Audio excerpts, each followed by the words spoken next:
नमस्ते नमस्कार. आपल्या YouTube channel सोनेली लाईफस्टाईलमध्ये सर्वांचं अधिक स्वागत आहे. नवीन दिवसाची नवीन सुरुवात. तर आता मी पटकन आद्विकला खीर बनवून देत आहे आणि माझा हा व्हिडिओ शेवटचा आहे. तर माझा हा व्हिडिओ शेवटपर्यंत नक्की बघा. तर चला मी पटकन आता गोडाने सुरुवात करते, गोडाने शेवट करते ह्या वर्षाचा आणि आद्विकला मस्त छान खीर बनवून देते शेवयांची. चला मग. 2025चा हा माझा शेवटचा व्हिडिओ आणि हा वर्ष कसं खूप झटपट गेला समजलाच नाही. आणि ह्या वर्षात खूप काही झालं, म्हणजे नाही का, चांगल्या गोष्टी झाल्या, वाईट गोष्टी झाल्या, असा हा वर्ष होता माझा. आणि आता ह्या नवीन वर्षामध्ये नवीन संकल्प, नवीन ध्येय असतील आणि काय काय आपण सर्वजण मनामध्ये काही ना काही इच्छा धरू आणि ते पूर्ण करण्यासाठी आपण जोमाने परत एकदा नव्याने काम करायला सुरुवात करू. आणि आपण असं ठरवतो ना की आपण ह्या वर्षात हे केलं पाहिजे, हे अचीव केलं पाहिजे. तर खरंच अशी जिद्द आणि ध्येय ठेवले ना तर खरंच आपण त्या गोष्टीकडे करतो. आणि मी ह्या वर्षामध्ये ना मनामध्ये ठाम असं एक विचार केला आहे की ती गोष्ट मला करायची. ती गोष्ट कोणती आहे, काय आहे ना, ती तुम्हाला पुढे समजेलच आणि मी तेव्हा सांगेन मी काय ठरवलं होतं आणि काय जेव्हा जे पूर्ण होईल ना तेव्हा मी तुम्हाला नक्की सांगेन. 2026मध्ये ती गोष्ट मला करायचीच आहे. आणि ती कोणती गोष्ट करायची आहे तर ते मी नंतर सांगेल जेव्हा माझं पूर्ण होईल ना. पूर्ण होईल किंवा नाही होईल पण ती गोष्ट मी तुमच्यासोबत नक्की शेअर करणारच आहे. पण मी ठरवले की मला काय करायचं आहे तर ते पूर्ण करण्यासाठी खूप प्रयत्न करेल मी आणि पूर्ण करण्याचा सुद्धा प्रयत्न करेन. तर असं काही आपण ठरवतो आपल्या लाईफमध्ये आणि असं काही आपण ध्येय ठेवले ना, तर संकल्प केली ना तर खरंच ती एक चॅलेंज मस्त असतं, अशी पूर्ण करायला भारी वाटतं. तर बनवून झालेली आहे मस्त. आता खाऊन घेतो आम्ही, मस्त छान एन्जॉय करतो. तर इथे मी ना आद्विकसाठी खीर बनवली होती. म्हटलं चला काहीतरी, त्या पोळी भाजी अजिबात त्यांनी खाल्ली नाही. तर चकली थोडीफार तळून दिली तेवढी खाल्ली, पण म्हटलं त्याचं पोट नाही भरणार, म्हटलं चला त्याला खीर बनवून देते. आणि शेवयांची खीर केलेली होती थोडीशी, त्याला आवडते. तर आधी पहिले सुरुवातीला तो लहान होता ना खूप, तर रव्याची नेहमी खीर खायचा, पण आता त्याला शेवयांची पण खीर आवडायला लागली. रव्याची एवढी काही खात नाही तो. तर तीच खीर केली मस्त छान. आता टी व्ही बघत एन्जॉय करतोय. तर तेच तुम्हाला सांगत होती की आपण नवीन वर्षामध्ये असं छान छान संकल्प केली ना ती पूर्ण करण्यासाठी आपण प्रयत्न करतो. आणि तुम्ही पण असं ठरवा, मनाशी ठरवा की आपण ह्या वर्षात हे करायला पाहिजे. आणि आपण असं ठरवलं ना तर छान, म्हणजे आपण ते पूर्ण करण्यासाठी प्रयत्न करतो. आणि नुसतंच असं वर्ष गेला आला, होईल तर होईल, नाही तर नाही, असं नाही धरायचं.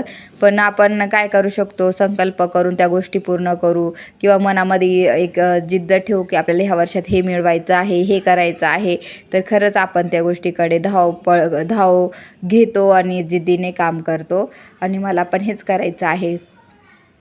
तर आता जसं समजायला लागलं ना, आधी तर पूर्वी काय आपण जेव्हा लहान होतो मम्मी पप्पा आपले सर्व इच्छा पूर्ण करायचे तेव्हा आपल्याला एवढं कळायचं नाही. पण आता आपण स्वतः ह्या गोष्टी करतो ना तेव्हा कळतं की नाही बाबा किती मेहनत लागते प्रत्येक गोष्ट मिळवायला, किती मेहनतीशिवाय काहीच मिळत नाही. आणि मेहनत असली ना तर सर्व काही आहे. आणि खरंच तुम्हाला सांगते, आणि पैसा असेल ना तर लोक पण आपल्याकडे असतात आणि नसेल तर खरंच लोक पण आपल्यापासून खूप लांब जातात. हे एक खरं म्हणजे आहे. तर खूप लोकांना पाहिलं तर कोण कशी वागता, कोण कशी नाही, पण असो, पण आपण आपल्या परीने आपण प्रयत्न करायचा. आणि मला हेच सांगायचं होतं की कधीही कष्टाचा पैसा वाया जात नाही. म्हणून मेहनतीने कमवा आणि मेहनतीने सर्व काही मिळवा. आणि खूप भारी वाटतं ना जेव्हा आपण आपल्या कष्टाने काही मिळवतो ना. तुम्हाला सांगते, मी जेव्हा हे घर घेतलं ना, मला अजून पण म्हणजे 3 वर्ष झाली या घर घेऊन. तर जेव्हा घर घेतलं ना मला विश्वास बसत नव्हता की मी पुण्यामध्ये पण घर घेईन आणि माझं स्वतःचं घर राहीन, हक्काचं घर राहीन आणि मी ते स्वतः घेईन, असं कधीच वाटलं नव्हतं. पण मी माझं घर घेतलं, माझं हक्काचं घर घेतलं आणि मी हे करू शकते ना. मग मला तेव्हापासून एक हिंमत आली, नाही बाबा आपण पण हे करू शकतो. आणि खरंच तुम्हाला सांगते, मला कधीच वाटलं नव्हतं मी घर घेईन. आधी ना सुरुवातीला जशी मी पुण्यात आले तेव्हा मी बघायचे घरं लोकांची, मग फक्त विचारायचं किंवा तर कधी आपल्याकडनं घर घेता येईल का पुण्यामध्ये, आपलं घर होईल का, आपलं हे स्वप्न पूर्ण होईल का. मला ना कधीच म्हणजे मी फक्त विचार करायची आणि वाटायचं नाही रे बाबा किती किमती आहे या घरांच्या, आणि अशा एवढ्या मोठ्या किमती, आणि हे अजिबात शक्य नाही आहे घर घेणं, म्हणजे अशा गोष्टी यायच्या.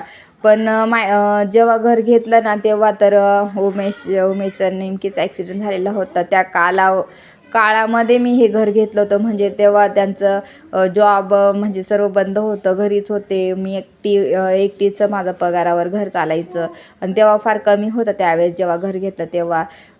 तर म्हणजे वाटत नव्हतं की मी घेईन, आणि कशा गोष्टीतून गेलो आणि कसं लगेच घेऊन घेतलं, म्हणजे एक वेळ पण असती, आणि घेतलं पण गेलं माझ्याकडनं. आणि नाही का त्यावेळेस एवढं कमी याच्यातून एकदम म्हणजे न घाबरता हा निर्णय घेतला मी.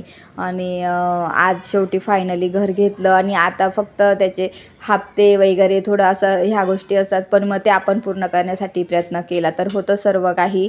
तर म्हणजे वाटत नव्हतं की आपण घर घेऊ, म्हणून मला ना खूप भारी वाटतं की आपण नाही बाबा, असं काही नाही की आपण कोणतीच गोष्ट मिळवू शकत नाही, आणि आता मला समजतं आहे तर आपण कोणतीही गोष्ट मिळवू शकतो. तर म्हणून मग आपण प्रत्येक गोष्टीसाठी प्रयत्न केला पाहिजे, स्वप्न नवीन नवीन बघितले पाहिजे, आणि आपण स्वप्न जर नवीन बघितले ना तर आपले स्वप्न पूर्ण होतातच नक्कीच. तर म्हणून मला हे सांगायचं होतं की कोणत्याही गोष्टीला हार मानू नका, आणि कधीच असे आशा सोडू नका की आपण हे मिळवू शकू का, आपल्याला हे मिळवता येईल का. सर्वांना सर्व काही मिळवता येतं, फक्त जिद्दीने काम करा. चला मी आता पटकन हे घरात ते क्लिनिंग करून घेते, आणि असंच तुम्ही जिद्दीने काम करत राहा, तुम्हाला सर्व काही मिळेल. आणि आता हे पटकन मी क्लिनिंग करते आणि नंतर तुमच्याशी बोलते.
तर इथे मी हॉलची क्लिनिंग करायला घेतली.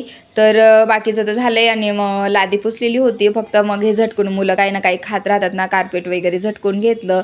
इथं सर्व झटकून वगैरे नीट लावून घेते, आणि कसं आदवी खाली खेळत असतो बसतो, म्हणून मग मी कार्पेट सध्या तरी टाकते. खूप जास्त गारे आधी मध्यंतरी मी काढलं नव्हतं, म्हटलं जाऊ दे कमी थंडी होईल, पण थंडी कमी व्हायचं काही नाव घेत नव्हतं, म्हणून मग चला जाऊ द्या, तर काढूनच घेतलं फायनली मी. आणि मग आता काही टेन्शन नाही, आदवी खेळतो वगैरे, तिथे बसतो जेवायला किंवा काही ना काही खात असतो बसून, त्याच्यामुळे हे बरं पडतं.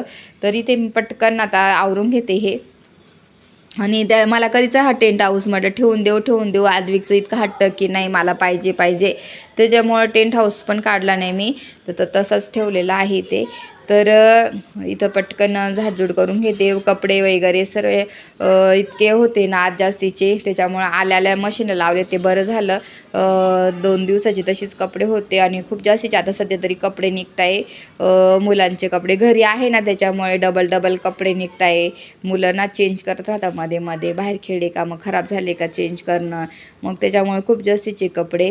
आणि आता सुट्ट्या संपते, 2 ते 3 दिवस राहिले. दिवशीची तिची पण आता संपेल, आणि आद्विकची पण 2-3 दिवसात संपेल, मग त्यांच्या पण स्कूल स्टार्ट होऊन जातील. आणि आता त्यांची एक्झाम पण राहील. आद्विकची तर 2 तारखेलाच एक्झाम आहे, तर त्याचा आता अभ्यास घ्यायचा आहे मला उद्यापासून. तर त्याचा अभ्यास घेईल मी आता संध्याकाळी, रोज 1 तास घ्यायचा असतो.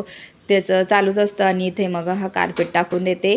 आणि तिथं कसं टेंट हाऊस ठेवला ना तर तो बसून खेळत असतो खेळणीसोबत किंवा काही ना अभ्यास करत असतो तिथं मध्ये बसून त्याचं लिहित बसतो. त्याच्यामुळे मग मी मस्त कार्पेट टाकून ठेवलेला असतो. त्याच्यामुळे मग तो त्याचा अभ्यास करत बसतो. आणि कसं खाली लादी खूप जास्त थंड असते आणि मुलांना आता ना कपचे प्रमाण ना व्हायरल इन्फेक्शन कप सर्दी ह्या गोष्टी खूप जास्त होत आहे आणि त्याने खूप त्रास होतो. म्हणून मग म्हटलं नकोच कार्पेट टाकलेलंच बरं. तर थोडी खूप मेहनत घ्यावी लागते. परत रोज 2 टाईम झटकायचं ते परत आथरायचं हे सर्व गोष्टी कराव्या लागतात. थोडंसं लागतं म्हणजे काम करायला लागतं एवढ्या गोष्टी वाढतात. पण तरी मग ते बरं पडतं मुलांसाठी. कसं आजारी नको पडायला हेच एक बरं आपल्यासाठी बरं. कारण की ते मुलं आजारी पडले ना परत मग आपल्याला रजा तर भेटत नाही आणि आपले कामांचा लोड इतका पडला आहे तर परत मग आपल्याला जमत नाही ते कामं. त्याच्यामुळे मग म्हटलं नकोच. म्हणून मग मी इथं पाहिलं तुम्ही हॉल पण आवरून घेतला बेडरूममध्ये पण व्यवस्थित. आता किचनचं आवरून घेते तेवढं आणि मस्त संध्याकाळी निवांत 4:30-5ला मस्त ब्लॅक टी घेणार. कारण की ह्या दिवसामध्ये ब्लॅक टी मस्त गरमागरम भारी वाटते घ्यायला. कारण की खूप जास्त थंड वातावरण आहे आणि ही कधी थंडी कमी होईल काय माहिती. अजून 1 महिनाभर तरी राहीलच. तर इथे झालं आहे माझं सर्व क्लिनिंग तुम्ही पाहू शकता. मस्त हॉल आवरला गेला, बेडरूम आवरला गेलं. तर सर्व गोष्टी झाल्या, कपडे वगैरे झाले टाकून माझे सर्व. त्याच्यामुळे माझे सर्व ऑलमोस्ट कामं झालेली आहे. आता मी नंतर तुमच्याशी बोलते. चला मग.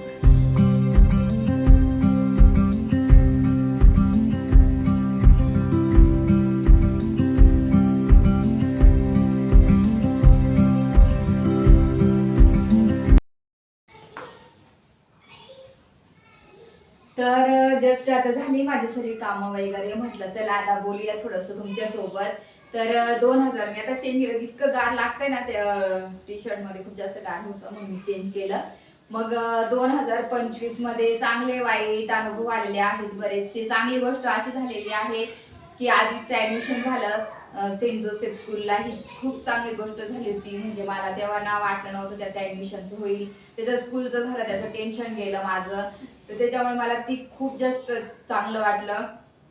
त्याच्यानंतर बऱ्याचशा चांगल्या गोष्टी घडल्या ह्या वर्षामध्ये. चांगल्या पण घडल्या वाईट पण घडल्या. पण हा वर्ष असं पटापट निघून गेला, काही कळलं नाही आहे. आणि आता येणारं वर्ष नवीन येणार ते चांगलं जावो आणि आपण नवीन वर्षात काय काय नवीन करणार ते सर्व मी ठरवून ठेवलेलं आहे माझ्यासाठी. आणि जे जे पूर्ण होईल ना मी तुमच्यासोबत शेअर करेलच तसं. पण ह्या वर्ष ना खरं तर खूप खडतर पण गेला. म्हणजे काय होतं नातेवाईकांमध्ये किंवा म्हणजे गावी बरेचसे ॲक्सिडंट, परत खूप जण एक्सपायर कशामुळे झालेले आहे, आजाराने कशाने असं झालेलं आहे. ह्या वर्षी ना खूप म्हणजे असं झालेलं होतं गावाकडे सतत ऐकायचं याचं ॲक्सिडंट झालं, याचं हे झालं, त्याचं ते झालं. बऱ्याचशा गोष्टी वाईट पण झालेल्या आहे. तर त्याच उलट चांगल्याही झालेल्या आहे. आणि मला तर असं आता माझं सध्या आधीचं टेन्शन गेलं स्कूलचं, त्याच्यामुळे ती एक गोष्ट माझ्यासाठी खूप चांगली झाली होती आता. त्याच्यानंतर मग बाकीचं तर काय नॉर्मल आपलं जीवन जसं आहे तसं चालूच आहे. पण आता इथून पुढच्या नवीन वर्षामध्ये ना नवीन पद्धतीने वेलकम करायचं, नवीन ध्येय नवीन स्वप्न बघायची ठरवले मी. तर असं आहे मग छान मस्त नवीन वर्ष मी नवीन छान पद्धतीने सुरू करणार आहे. तर तुमच्यासोबत शेअर करेलच कशा पद्धतीने करणार आहे, कसं तो दिवस पहिला दिवस तो कसा घालवणार आहे तुमच्यासोबत, ते सर्व मी शेअर करणार आहे. तर भारी वाटलं. तर हे वर्ष आता छान गेलं. आणि माझं येत्या 2026 मध्ये पण माझं चॅनल मॉनिटाईज होऊन जाणार आहे आणि ही एक आनंदाची गोष्ट आहे. ऍक्च्युली काय झालं माझं ना मॉनिटाईज कधीच झालं असतं, पण मग मी काय करायची मध्ये मध्ये माझं बऱ्याचदा गॅप गेला होता आणि त्याच्यामुळे माझे काय म्हणजे त्याच्यामुळे प्रॉब्लेम आला. त्याच्यामुळे नाही तर माझं कधीच चॅनल मॉनिटाईज झाला असता. पण काही हरकत नाही, जेव्हा जे व्हायचं ते होतच. आणि आता नवीन वर्षामध्ये ना माझं मॉनिटाईज होईलच, त्याच्यात काही शंका नाही. आणि चला मग आज हे आता इथंच एंड करते. माझा हा वर्षातला माझा शेवटचा व्हिडिओ. आणि ह्या वर्षात 2025ला आपण बाय बाय करू आणि नवीन वर्षाचे स्वागत करू. तर चला मी आजचा हा व्हिडिओ नवीन ह्या वर्षातला एंड करते. माझा हा व्हिडिओ आवडला असेल तर व्हिडिओला जास्तीत जास्त लाईक करा, शेअर करा, सबस्क्राईब करा आणि तोपर्यंत तुमची काळजी घ्या. आपण भेटूया नवीन वर्षामध्ये. तोपर्यंत सर्वांना बाय.